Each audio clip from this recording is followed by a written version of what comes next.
Hi friends, Sivakarthikeyan அவர்களோட மதராசி படம் இன்னைக்கு வெளியாகிடுச்சு. நானும் பார்த்துட்டேன். ஸோ படம் எப்படி இருந்துச்சு, ஏஆர் முருகதாஸ் அவர்கள் கம்பேக் கொடுத்தாரா இல்லையா அப்படின்றத பார்க்கலாம். ஃபர்ஸ்ட் ஆஃப் ஆல் இந்த மதராசி படத்துக்கு பார்த்தீங்கன்னா மிகப்பெரிய ஒரு எதிர்பார்ப்புலாம் யாருக்குமே இல்லை.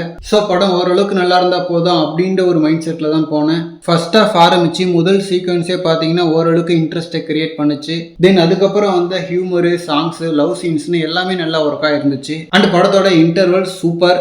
மாசான இன்டர்வல் பிளாக்னு சொல்றதை விட ஒரு ஃபன்னான இன்டர்வல் பிளாக். ஸோ ஃபர்ஸ்ட் ஆஃப் பொறுத்த வரைக்கும் சின்ன சின்ன விஷயங்களை இன்னும் நேர்த்தியாக பண்ணியிருக்கலாம்னு தோணினாலும் சூப்பரான ஒரு ஃபர்ஸ்ட் ஆஃப் தான். எக்ஸ்ட்ரானரி இல்லை, பட் சூப்பரான first half. Then second half பார்த்தீங்கன்னா கம்ப்ளீட்டாக சீரியஸ் அண்ட் ஆக்ஷன் மோடுக்குள்ள போயிட்டாங்க. 2-3 ஆக்ஷன் சீக்வன்சஸ் அண்ட் சில சீன்ஸ் எல்லாம் சூப்பராக இருந்தாலும் செகண்ட் ஆஃப் டீசெண்டாக ஆவரேஜாக தான் இருந்துச்சு. ஸோ நல்ல என்டர்டெய்னிங்கான ஒரு first half, mid and average லெவலில் இருக்கிற செகண்ட் ஆஃப். படத்தோட ஹைலைட்ஸ் பார்த்தீங்கன்னா இன்டர்வல் பாயிண்ட் ஒரு நல்ல ஹை பாயிண்ட். தென் ஹியூமர் எங்கெல்லாம் ட்ரை பண்ணியிருந்தாங்களோ மோஸ்ட்லி எல்லாமே ஒர்க் ஆயிடுச்சு. தென் மெயினாக வித்யுத் ஜமாலோட ஃபைட் சீக்வன்ஸ்லாம் தரம். ஃபைட் சீக்வன்ஸ் பார்த்தீங்கன்னா வித்யுத் ஜமாலுக்கு ஒரு ஸ்டைலும் எஸ்கேவுக்கு ஒரு ஸ்டைலும் பயன்படுத்தியிருக்காங்க. அதில் வித்யுத் ஜமாலுக்கு பயன்படுத்தின அந்த ஒரு ஸ்டைல் தான் செம்மையாக ஒர்க் ஆகிருக்கு. எஸ்கேவோட ஃபைட் சீக்வன்ஸ் ஆன் அண்ட் ஆஃபா ஒரு 2 ஒர்க் ஆகிருக்கு, ஒரு 2 ஒர்க் ஆகல, அந்த மாதிரி தான். படத்திற்கு வித்யுத் ஜமால் மிகப்பெரிய ஒரு பலம். கிளைமேக்ஸ் ஃபைட் சீக்வன்ஸை இன்னும் இன்ட்ரெஸ்டிங்கா பயங்கரமா பண்ணிருக்கலாம். தென் சார்பேட்டா பரம்பரை டான்சிங் ரோஸ் அவர்களுக்கு சரியான ஒரு கேரக்டர். பாதி படம் பார்த்துட்டு இருக்கும் போதெல்லாம் வித்யுத் வில்லனா இவர் வில்லனா அப்படின்னே கன்ஃபியூஸ் ஆகும். ஸோ அந்த அளவுக்கு ஒரு இம்பார்ட்டன்டான கேரக்டர். இன்டர்வல் பாயிண்ட் அவ்வளோ ஃபன்னா இருந்ததுக்கு அவரும் முக்கிய காரணம். தென் அனிருத்தோட சாங்ஸ் எல்லாமே பிளசண்டா நல்லா இருந்துச்சு கேட்க. பட் பேக்ரவுண்ட் ஸ்கோர் அனிருத்தோட ஸ்டாண்டர்டுக்கு இல்லை. அதாவது கூலி படத்துல கூட குக்கி பிஜிஎம் வேற லெவலில் இருக்கும். ஸோ அந்த மாதிரி மனசுல நிக்கிற மாதிரியான ஒரு பிஜிஎம் இல்லை.